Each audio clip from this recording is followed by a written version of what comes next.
Oke guys, kita jumpa lagi. Hari ini kita mau bahas part yang kedua. Hal apa saja sih yang orang tua harus ketahui ya tentang anaknya nih ya di dalam masa pertumbuhannya. Semoga kita orang tua menjadi terbiasa dengan melihat perkembangan anak-anak kita di usia lanjutan ya, usia yang ke-8 sampai 9 tahun. Nah, kita ada beberapa catatan yang bisa kita ketahui. Yang pertama, semua tugas di usia-usia sebelumnya ya, tentunya masih ingat ya. Kemudian membuat makanan dari resep sederhana. Ya, usia 8 sampai 9 tahun, ini berarti dia kan sudah SD ya. Berarti dia sudah mulai bisa baca, bisa mengerti ya.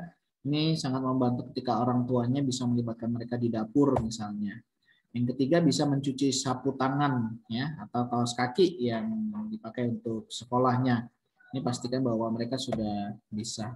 Yang selanjutnya bisa membersihkan kamar mandi. Nah, ini perlu dibiasakan, perlu dilatih karena tentunya membuat mereka nanti jadi lebih mandiri. Nah, kemudian mengajak jalan-jalan binatang peliharaan ya, bisa macam-macam sih.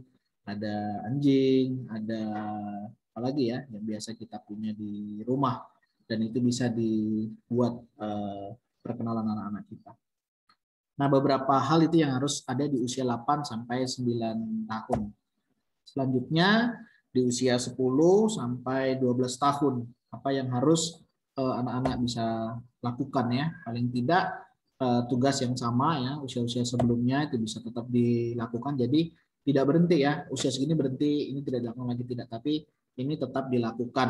Nah, kemudian bisa mengepel lantai ya wajar ya anak-anak usia 10 sampai 12 tahun. Nah, orang tua jangan terlalu melarang ya untuk anak-anak bisa mengepel lantai. Izinkan mereka melewati masa ini. Ya, yang ketiga, memasak masakan sederhana sendiri ya. Jadi mereka bisa menghargai makanan, nanti mereka bisa menghargai apa yang sudah dimasak tentunya dari pengalaman mereka ya, bagaimana memasak ya, repot dan perlu mempersiapkan segala sesuatunya. Selanjutnya bisa memotong rumput. Kalau nggak pakai alat ya biasanya mencabut rumput ya. Ini juga menolong mereka bisa mengenal lingkungan yang ada di sekitarnya. Berkebun, kalau misalnya kita punya kebun, kalau tidak ya di rumah bisa pakai pot, ya tanam bunga, atau tanam-tanaman sejenisnya. Saya latih anak-anak saya sejak ini juga menjaga tanaman yang di depan kita ada pohon mangga, ya kita jaga. Kemarin waktu panen, mereka yang petik dan itu membuat mereka bangga sekali akan hasil kebunnya. Kemudian bisa melipat baju yang sudah dicuci ya. Biasakan juga untuk mereka mengenal ya dari kecil anak saya sudah dikenakan ini celana, ini baju ya, nanti dari jemuran, mulai dari tugas sekolah juga itu sangat baik sehingga anak-anak juga lebih mandiri. Kemudian bisa membersihkan dapur paling tidak perangkat yang mereka sudah pakai ya. Nah, ini beberapa hal yang bisa kita sampaikan buat anak-anak kita. Hal yang lain usia 13 tahun ke atas ya. Apa sih anak-anak usia 13 tahun ya? Ini berarti sudah mau ke SMP ya. 6, 6, 7 ya 13. Sudah SMP ya. Nah, semua tugas di usia-usia sebelumnya tetap bisa dijalankan ya, mulai dari 2 sampai 6 tahun ya, 7 tahun itu udah bisa, dari 7 ya, 8 sampai 12 tahun tetap dilakukan. Kemudian membersihkan kulkas ya, mulai perlu dikenalkan ya. Orang tua jangan takut ya kalau anak-anaknya rajin, aktif, membersihkan, terlibat di dalamnya. Walaupun kadang berantakan, repot, nggak apa-apa. Karena itu masa-masa mereka perlu mengenal untuk dunia-dunia seperti ini. Syukur-syukur mau mencuci kendaraan. Anak saya kecil, mereka selalu, Pak, yuk cuci mobil yuk, Pak, cuci motor.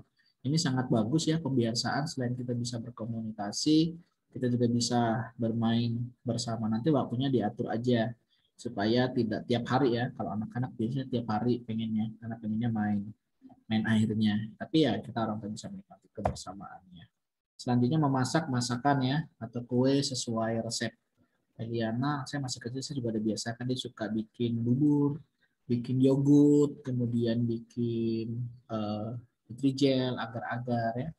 Nggak apa-apa nanti mereka mau makan apa, nggak apa-apa. Sekaligus mereka juga belajar bagaimana memasak dan menikmati hasil masakannya.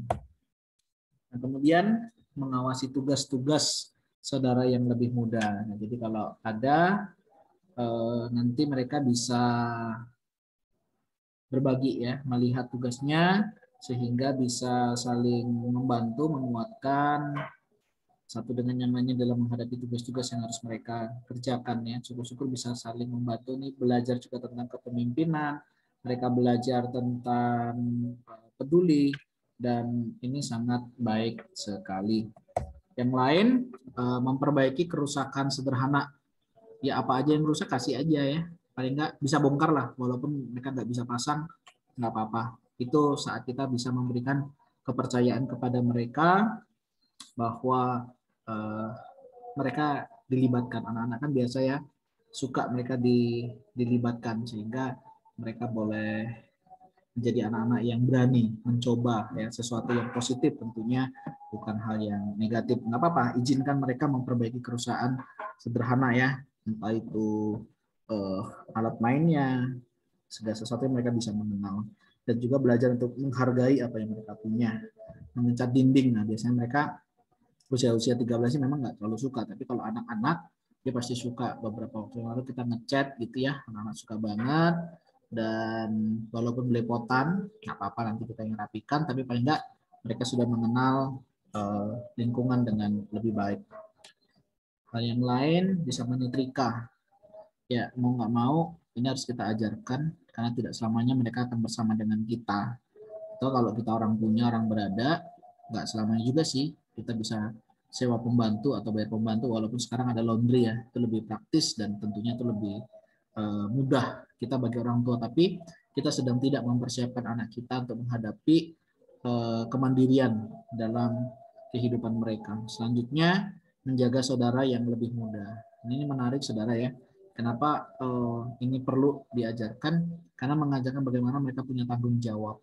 Apalagi kalau misalnya mereka anak pertama atau anak yang lebih dituakan ya, mengajarkan mereka juga tentang jiwa kepemimpinan, mereka sebagai wakil dari orang tuanya. Ini akan sangat menolong, walaupun tidak dengan tuntutannya kamu harus enggak, tapi lebih kepada bagaimana kita mengenalkan ya, bahwa mereka bisa menjaga satu dengan yang lainnya.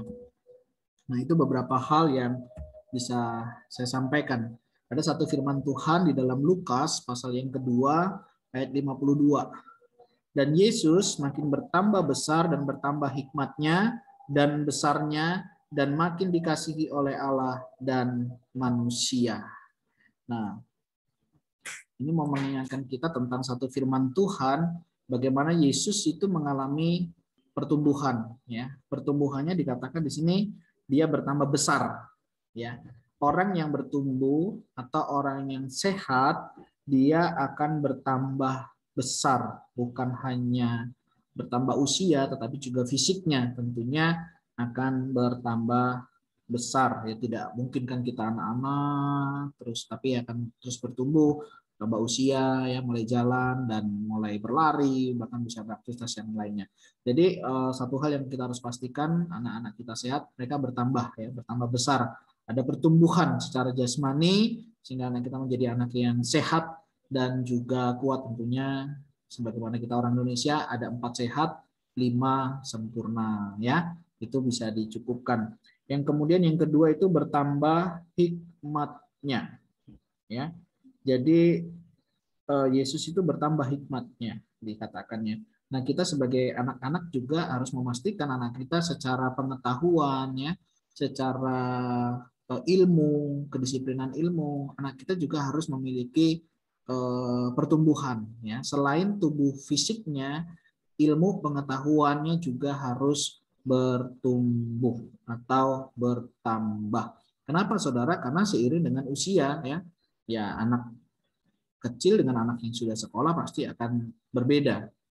Dengan bertambahnya sekolahnya juga harusnya lebih berbeda lagi ya, bertambah hikmatnya dan besarnya. Besarnya itu ya kita bisa melihat sosialisasinya. Jadi pertumbuhan anak tidak hanya bisa dilihat dari usia atau tubuh atau badannya atau hikmat pengetahuannya, tetapi juga jiwa sosialisasinya ya, jiwa sosialnya ya terhadap orang-orang yang ada di sekitarnya, sehingga makin dikasih oleh Allah dan manusia. Jadi kita, anak-anak kita bertumbuh bukan hanya aspek jasmani tetapi juga rohani ya. 4 aspek pertumbuhan anak-anak kita yang perlu kita pastikan adalah fisiknya ya, secara jasmaninya harus sehat, kuat, secara pengetahuan dia juga harus bertambah lebih baik dengan semakin belajar, bukan hanya tahu tentang persamaan, tetapi juga tahu tentang perbedaan. Begitu juga semakin bertambah besarnya ya relasinya dengan orang-orang sekitar ya, sehingga makin dikasih oleh Allah. Pastikan saudara punya hubungan kerohanian yang baik ya. Paling tidak mereka memiliki pengenalan ya yang baik akan Tuhan. Tahu siapa juru selamatnya, siapa yang menciptakan dia, apa tujuan dia diciptakan, dan apa yang harus dia dilakukan selama dia masih hidup ya.